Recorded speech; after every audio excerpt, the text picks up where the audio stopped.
Yeah, we are here.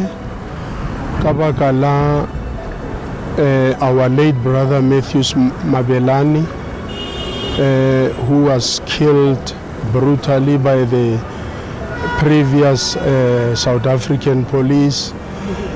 Re tsamaela case ya gage yaka isimolotse sometimes back ka di 1 and then go fitlhella Monday the 6th kera the 8th re leboga ruri batho ba ileng ba re tshegetsa, especially those who testified ka our late brother, especially his friends ba ileng ba fa a testimony e leng gore e re granta to justice ka gore they knew him very well and they were with him hane across our border le hane abuwa across our border. Unfortunately, he was picked up by the security branch and then he was detained, and then from there others they met inside the prison near John Vorster Square. That's where those who testified said ba mone letsatsi la bofelo gane atlo bolaiwa gore he was bruised, and then he even showed the signs of torturing mo go yena, and then babua le ka tsela eo e leng gore it was totally not the looks tsa the late Matthews hane ba mmona for the last time. And I would like to thank everybody, everyone who testified, especially in this case. Ke leboga the doctors and the engineers who gave their side of testimony, because they can actually show gore motho o bolailwe haka a itatlhela yaka gone go buiwa gore o itatlhetse out of the 10th floor window. So like they always say, the wheel of justice are rolling very slowly, but this time around they have actually finally rolled for this family, and we are pleased now that maybe we will reach closure, the death of our brother.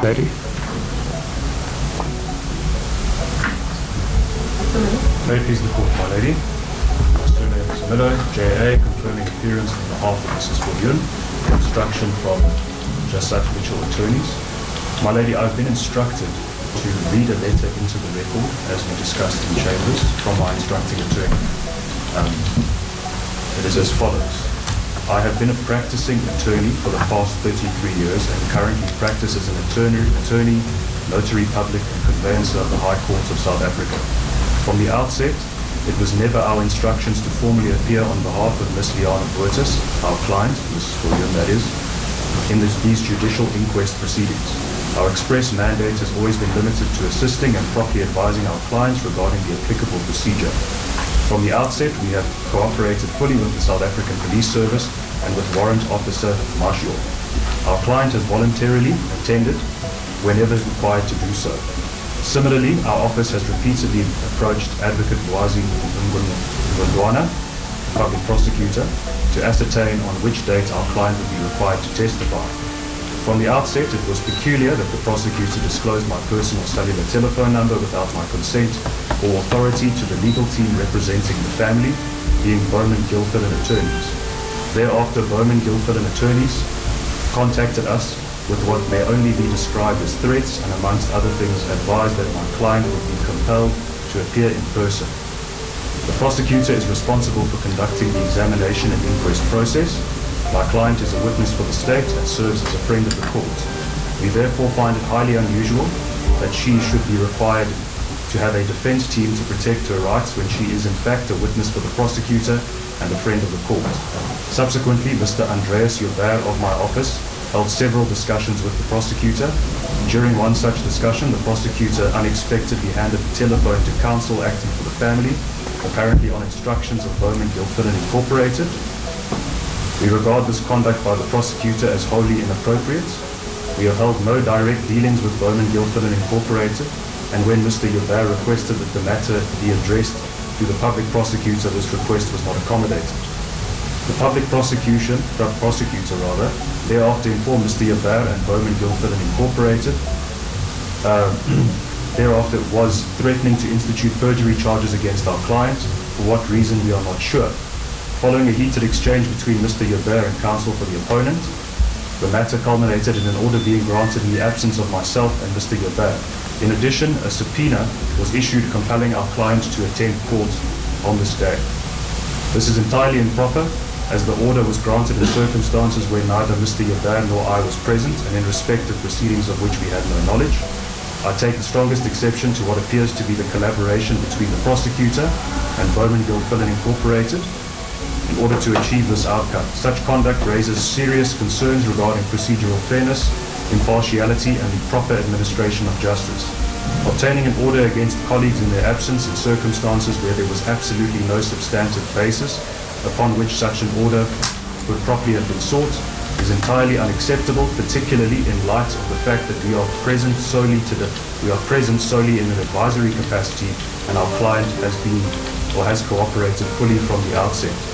Unfortunately, the only negative inference that may be drawn from this conduct is that the prosecutor appears to be subjectively involved in pursuing a particular outcome, while our client has at all times cooperated with the process in her capacity as a friend of the court.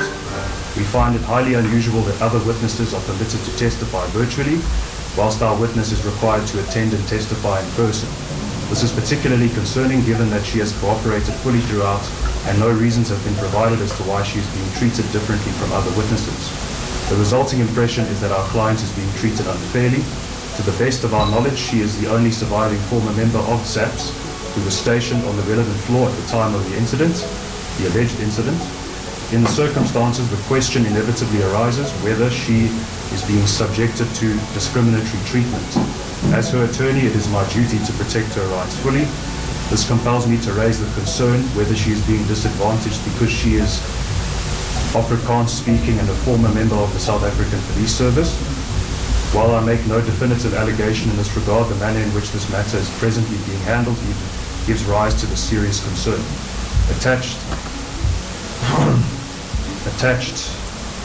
My lady, might I interject? I'm reading this directly as I've received it from my instructing attorney. It appears yes, we do not have the attachment. Yes, there appears to be an attachment which I wasn't privy to. As soon as I finish reading same into the record, would I be able to stand down to go and send a copy of that attachment to your ladyship and my learned colleagues? Yeah, just finish reading the letter and do the Of course, my lady, as it pleases the court. Attached here too is a copy of a letter dated 15 May 2026 addressed to the prosecutor, in which I respectfully request that he indicate the dates on which my client's testimony will be required. I expressly advised that she would make herself available to testify as a cooperative witness and friend of the court. Thereafter, I was contacted by Bowman Gilfillan in the absence of any explanation for the manner in which this matter is being dealt with. The sequence of events unfortunately creates the impression that there is a degree of cooperation between the prosecutor and Bowman Gilfillan which operates to the prejudice of our client. Accordingly, I take the strongest exception to the manner in which this matter has been handled. I further take exception to the apparent failure to give any meaningful consideration to the personal circumstances of our elderly client. The conduct of the prosecutor and the opposing parties creates the impression that an attempt is being made to place unnecessary pressure upon our client and ourselves. Such conduct is unacceptable and inconsistent with the principles of fairness, reasonableness, and the proper administration of justice. As a result, and at our own cost, we have instructed Advocate Joshua Miller to represent the writer and Mr. Andreas Joubert in order to protect their rights, as well as the rights of Miss Liana Buerta.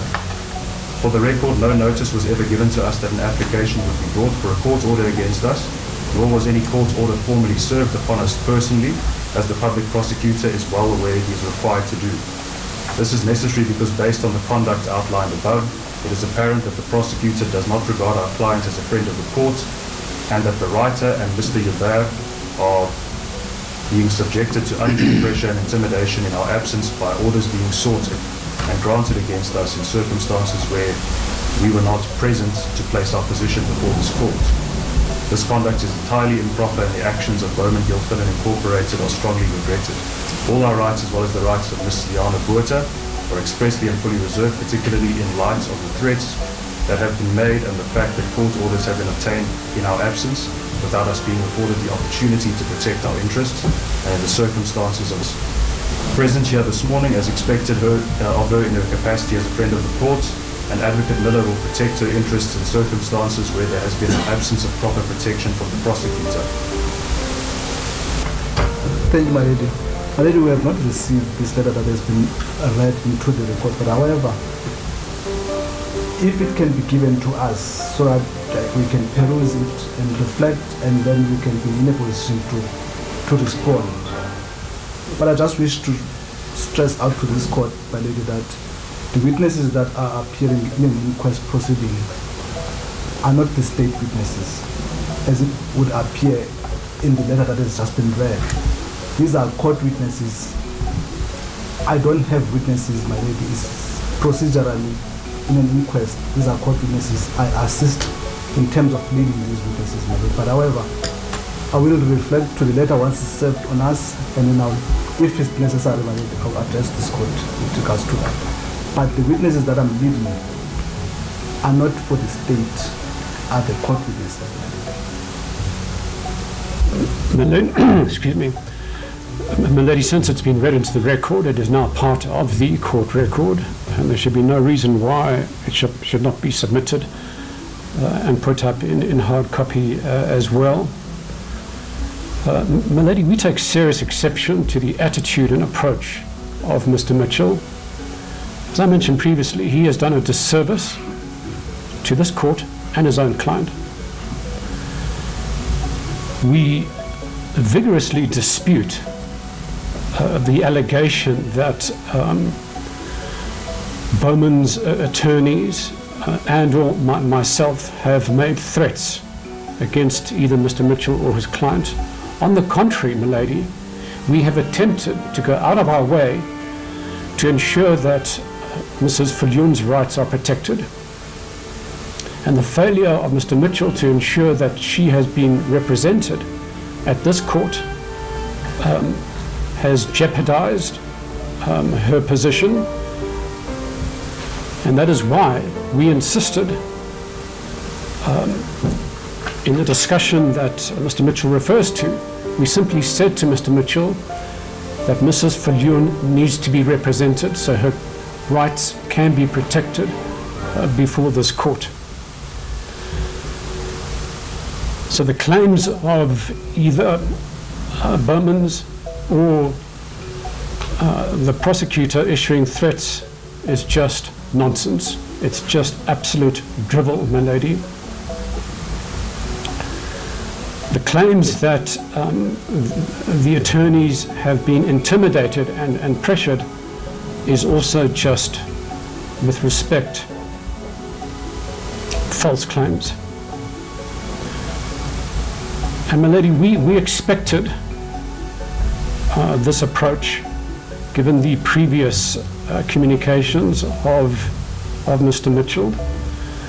So, my lady, with the indulgence of the court, we are going to hand up an affidavit from one of our instructing attorneys, Mr. Mandisi Rusa, who did have a telephone conversation with Mr. Mitchell, together with a written communication from Mr. Mitchell to the prosecutor. And we have provided copies to our learned friends. This is the original affidavit. And lady, we're going to add it to volume C3. It'll be numbered page 192. Yeah. You say you provided it to both Mr. Miller. To both Mr. Miller and Mr. Ngodwana. I've got it by now. Yes, my lady, I have It'll be volume C3, and it'll be numbered page 192 through to 199. My lady, just to summarize, Mr. Russo, out of collegiality, did call Mr. Mitchell on the 14th of May 2026, as he states in his paragraph 4. And this was just to confirm that Mr. Mitchell was aware of the dates of the hearing, and to confirm that his law firm was representing Ms. Viljoen. In that conversation, as you'll see from paragraph 5, Mr. Mitchell pointed out to Mr. Russo that he did not believe Mrs. Viljoen would be of any assistance to the inquest, as she could not remember what happened 49 years ago. But he also made the point that she was not in the room at the time, and only recalled having heard that the deceased had jumped out the window. And this is consistent with the communication that Mr. Mitchell sent to the prosecutor, again setting out his client's version.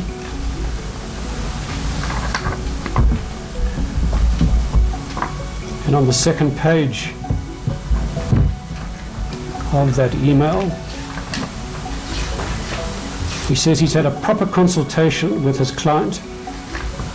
That's the third paragraph down, and she has only one version of events to present. Our client was not present in the office where the deceased allegedly jumped from the balcony, and is therefore unable to provide any direct evidence in that regard.